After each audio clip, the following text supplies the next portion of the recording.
a combination of beef and chicken broth for our French onion soups. It makes it sweet. This combination of beef and chicken together, it's a sweet combination, and it works really, really well with this soup. You're going to see, or I'm going to see when this is done, when I taste this, it's that combination of sweet and salty together that human animal cannot resist this stuff.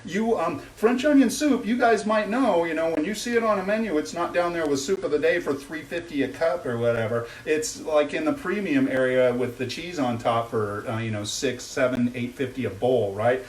French onion soup, it's got a premium price for it, right? Kind of like lobster bisque or something, right? But it's all just onions and technique. You see how long it takes to make this. In larger places, we have pieces of equipment that are just like a giant saute pan, they're called a tilt skillet or a Swiss brazier. And those will get the onions caramelized pretty darn quickly. Whole bottles of sherry, deglazing the thing and everything. Good times. Good times.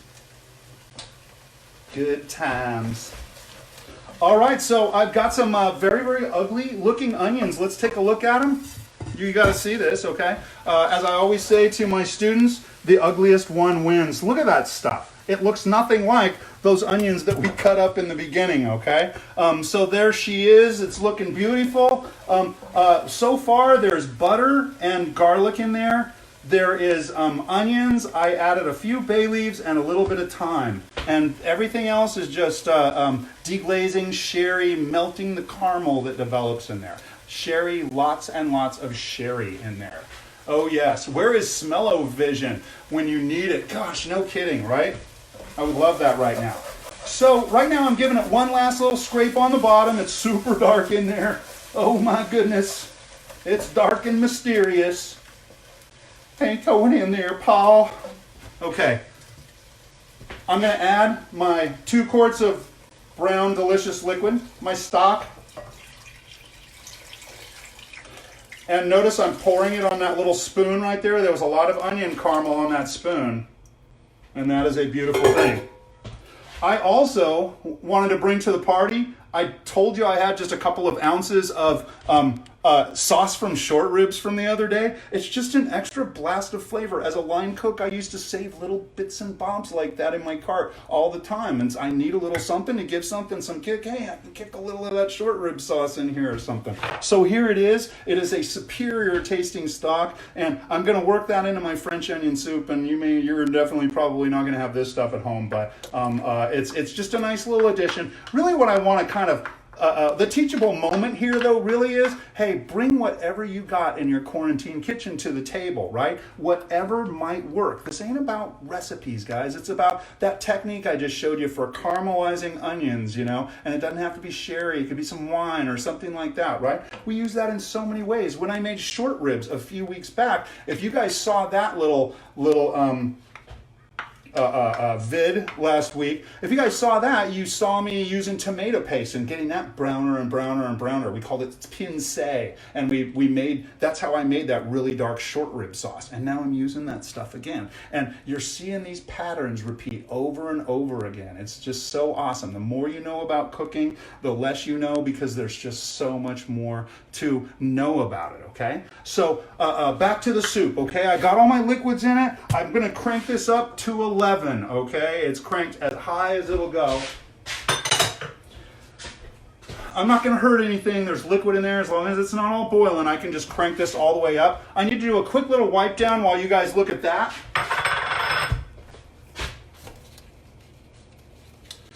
This is where the band kicks in.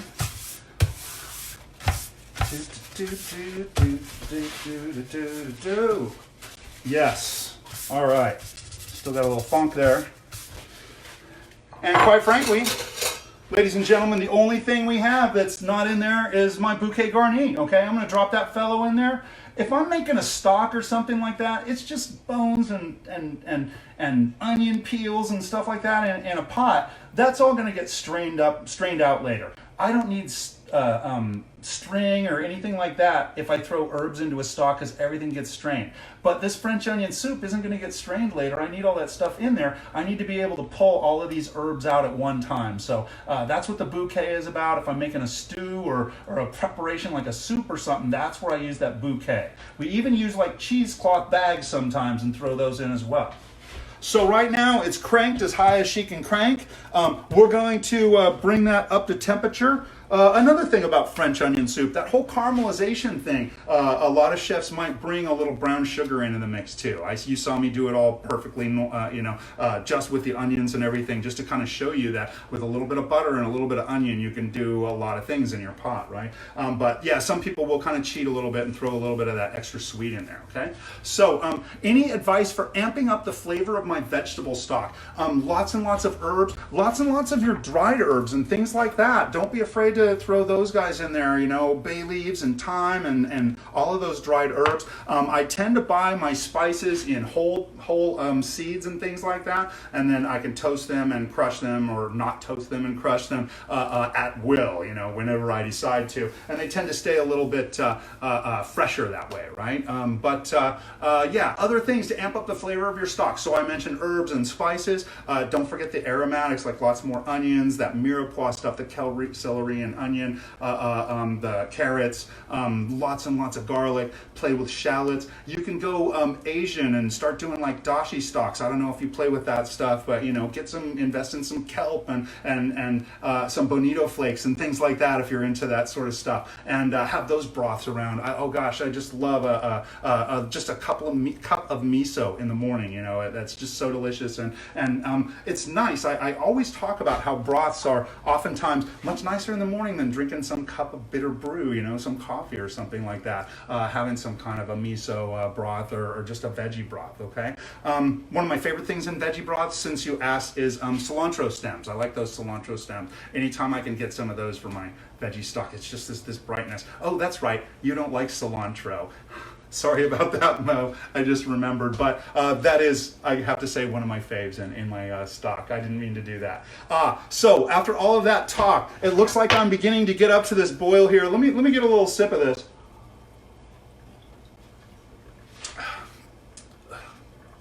Ugh. Hello, Brenda. Good to see you. Mike.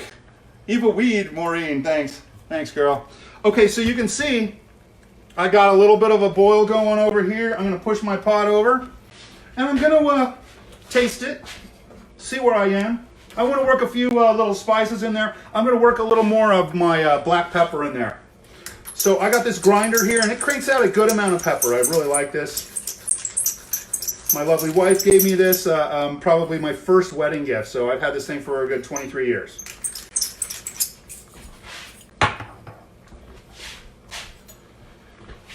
Let me stir that on in, and I'm just going to kind of check my level of salt right now, real quick. I might work a little more in. You can see that it seemed like a lot of onion in the beginning, but it definitely cooks down. Definitely cooks down. So I'm just grabbing a little bit of broth here. Wow. It's just so cool that it was just like 5 ingredients, I think, right? It was garlic butter, onions, thyme, pepper, bay leaf, 6 ingredients. What am I leaving out? There was dried thyme and fresh thyme. I'm not counting it twice, right? But and broth, and that was about it, guys. And just the amount of flavor I got out of it. Now it needs some salt, some seasoning here, and everything. But just what I developed out of that thing is just like amazing. It's all technique, and it still freaking gets me right here.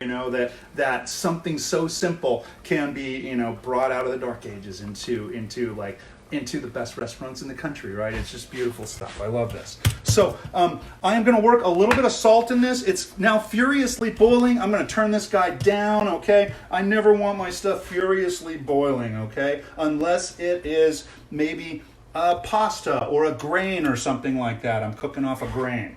I'm just going to add a little salt. And that's about it for now. What I want to do is just kind of chat, because it needs to kind of hang out and let those flavors develop a little bit, okay? I just dropped that bouquet in there. This is like making a cup of tea. We're steeping those flavors. The oils in those herbs are present, you know, the flavors in the herbs are present in those oils, and they're steeping out into the liquid now and delivering some flavor, right? We even have like celery in there and things like that, just to give you a little background. But otherwise, I've got a really nice looking pot here.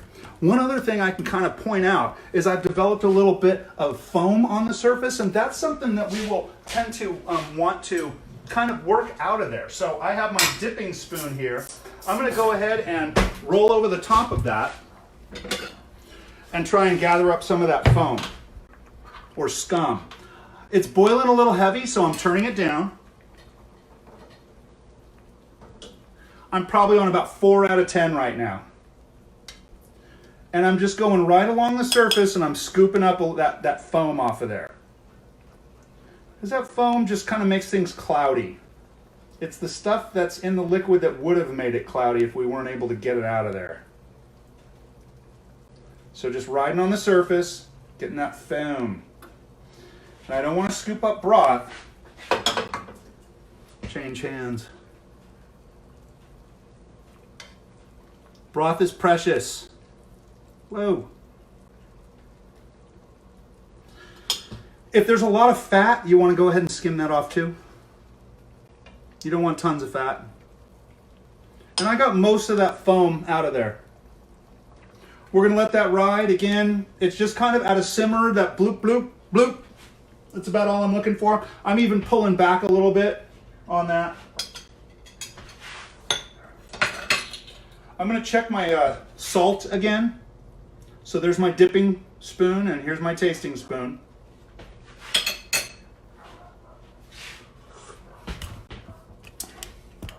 Delicious! Yeah, I want to let that kind of simmer just a little bit more. I'm tasting the thyme starting to come out, but I want a little bit more of that background stuff. It just tastes a little immature right now, okay? It needs a few life lessons, okay? So we're going to let that go a little bit longer. I'm going to just hit it with a tiny bit more of the salt, but not a lot, and a little more of the black pepper. And yes, I did say 2 quarts. Yeah, 2 quarts of liquid was in there. And a few ounces of the brown. The rest of that mass in there is the onions that I cooked down. So we got a pretty decent amount here. I'm going to stir that pepper in and that salt, and we'll just let it ride just for a second longer. The next thing I want to do is start putting together the mise en place for, you know, making the onion soup gratin that everyone is so famous with. I'll be honest with you guys. When I make onion soup at home, what we like to do is we just eat it with bread and butter. That butter, you just spread it on your bread, and it just melts into the soup while you're eating this, like, you know, boiling hot soup. The butter is like mounting into it and becoming one with the soup as you eat it. And that alone, that peasant style is what I call it, you know, just that bread and butter eating this onion soup is to me far and above better than like the crouton experience. But I think a lot of people want to see the crouton thing. I'll kind of show you what I use for years and years. We were doing this in hotels and things like that.